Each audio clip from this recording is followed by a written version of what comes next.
स्वाभिमान सम्मेलन संपन्न हुआ और ये अटल जी के जन्म दिवस पर यह कार्यक्रम रखा गया था, जिसमें ये कार्यकर्ताओं को, जो पुराने कार्यकर्ता है जो आत्म स्वाभिमान के कारण घर बैठे हुए थे, उनको जागरूक करने के लिए और अटल जी की तरह बिल्कुल बेबाकी से आगे आने के लिए और बात करने के लिए और जन सेवा के लिए आगे बढ़ाने के लिए इस तरीके का कार्यक्रम ये आयोजन किया गया और ये सफल कार्यक्रम हमारा रहा।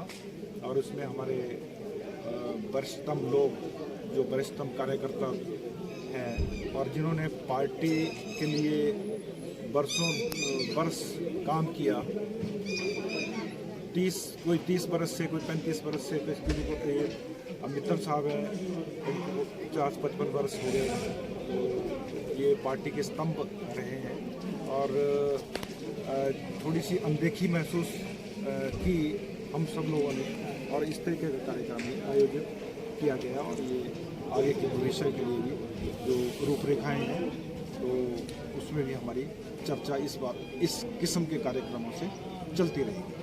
धन्यवाद। मैंने सभी को निमंत्रण अखबार के माध्यम से, सोशल मीडिया के माध्यम से और बैनर्स, पोस्टर के माध्यम से दिया हुआ था। पर्सनली, टेलीफोनिकली भी सूचना दी गई थी। जिनके भाग्य में इस पवित्र धरती के ऊपर हमारे इस कार्यकर्ता स्वाभिमान सम्मेलन में आने का सौभाग्य जिनको प्राप्त होना था उनको हो गया, और जो नहीं पहुंचे वो शायद किसी मजबूरी से नहीं पहुंचे होंगे और अगले कार्यक्रमों में वो भी जरूर पहुंचेंगे, ऐसी मेरी उम्मीद। मंत्री ने कुछ कार्यकर्ताओं को खुड्डी लाइन लगाया हुआ है और नए चेले जो उनके साथ घूम रहे हैं, जैसे मंडल अध्यक्ष, उन पर बदतमीजी के आरोप लगते रहते हैं। अपने कार्यकर्ताओं को वो विरोध कर रहे हैं। देखो जी, मंत्री जी ने कार्यकर्ताओं को खुड्डे लाइन नहीं लगाया हुआ है, पूरी कंस्टिट्यूंसी को खुड्डे लाइन लगाया हुआ है। चंद लोगों को अपने साथ रख करके उनको प्रलोभनवश और उनको किसी पर्सनल कारणवश अपने साथ रखा हुआ है। आज उनके साथ भाजपा पार्टी के वरिष्ठ लोगों में से एक भी व्यक्ति नज़र नहीं आता। हमारे मित्तल जी हैं, शायद भाजपा को कोटा में जन्म दाता यही होंगे और हम तो इनके बच्चों के समान हैं। और इन्होंने आज हमारे एक आग्रह के ऊपर हमारे एक छोटे से आयोजन में आने के लिए हाँ भरी, तो कितनी बड़ी वेदना इनके मन में होगी, इसी से अनुमान लगाया जा सकता है। जैसे पिछली बार भी आपने निर्दलीय चुनाव लड़ने से इनकार कर दिया था, क्या इस बार यदि सुखराम चौधरी को टिकट मिलती है तो निर्दलीय चुनाव लड़ने का इरादा है? जैसा भी पिछली बार मैंने अपने पहले ऐलान में ये कहा था कि मैं इस बार निर्दलीय चुनाव नहीं लड़ूंगा, परंतु आपने देखा होगा इस बार मैं अपने इन शब्दों पर पूरा प्रतिबंध लगाया हुआ है। जैसा भी उस वक्त जनता कहेगी। पहली बात, गुरु की धरती और गुरु के प्रांगण में खड़े हैं, ये इतने शक्तिशाली हैं जिनका लोहा पूरी दुनिया मानती है, जिन्होंने अपना परिवार शहीद किया हुआ है।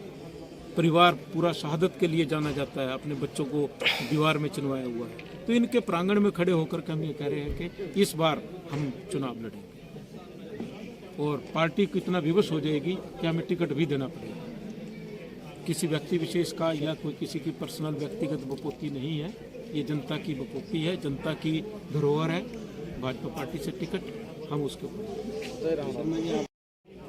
दुर्भाग्यपूर्ण है आदेश, क्योंकि काफ़ी अरसे से हॉस्पिटल में जो सुविधाएं मिलनी चाहिए थी वो नहीं मिल रही है और जो मशीन है वो आइडल पड़ी हुई है पिछले 4 साल से, क्योंकि उसमें रेडियोलॉजिस्ट नहीं है और बाहर जो पेशेंट है उनको बाहर रेफ़र कर दिया जाता है। तो उस वजह से उनकी वेदना और पीड़ा है। और मैं भी एक दिन उनके पास जाके उनके विचार लिए थे और कोशिश की थी मैंने प्रशासन से भी बात करने की और सरकार के प्रतिनिधि से भी बात की थी इस बारे में, और वो भी अभी तक विफल रहे, क्योंकि कुछ उनका भी प्रयास काफ़ी रहा। रेडियोलॉजिस्ट हिमाचल प्रदेश में बड़ी कम मात्रा में जो डॉक्टरी लाइन से रेडियोलॉजिस्ट निकलता है वो बड़ी कम होते हैं, पर प्रयासरत है सरकार के इसको जल्दी सॉल्व किया जाए और ये दिन प्रतिदिन ये धरना बढ़ता जा रहा है। तो कोशिश करेंगे हम भी बात करने की। शिमला भी वैसे मैंने फ़ोन करके पूछा था इस बारे में, तो कह रहे थे जल्दी इसको समस्या का निवारण करेंगे। निरंतर एक गतिशील प्रक्रिया है, जितनी उनकी सामर्थ्य थी कर सकते थे, किया होगा जी। लोगों को जो लाभान्वित हुए उनको विकास दिखता है, जिनका लाभ जिनको नहीं प्राप्त हुआ, आम जनता जनार्दन इस वक्त बहुत परेशान है। आप प्रतिदिन देख रहे हैं बिजली में सुधार की वजह से इतने कट लगाए जा रहे हैं कि जनता बिल्कुल ऐसे त्रस्त है। जब से सुखराम जी ऊर्जा मंत्री, ठीक है जी, ये आंकड़े इनके पास हैं। सब डिवीजन और हड़ताल पे बैठे हुए हमारे नौजवान साथी सुनील चौधरी, हम उनका दिल से समर्थन कर रहे हैं। और अभी हमने विचार किया कि हम इसके बाद वहाँ पर जाकर के अभी भी पार्टी के उनका महामंत्री सहयोग देंगे, और वो अभी भी भाजपा पार्टी में महामंत्री के पद पर हैं यूथ में। तो हम भी उनके साथ जाएंगे, बैठेंगे, और ये बिल्कुल सही बात है। मशीन को खाली स्टोर में बंद करने से अच्छा रहेगा यदि हम ठेके पर भी दे दें, तब भी शायद अच्छा लाभ व्यक्तिगत मरीजों को प्राप्त हो सकेगा। वहाँ पे बाहर जाने से तो बचेंगे। तो हम सब उनके साथ हैं।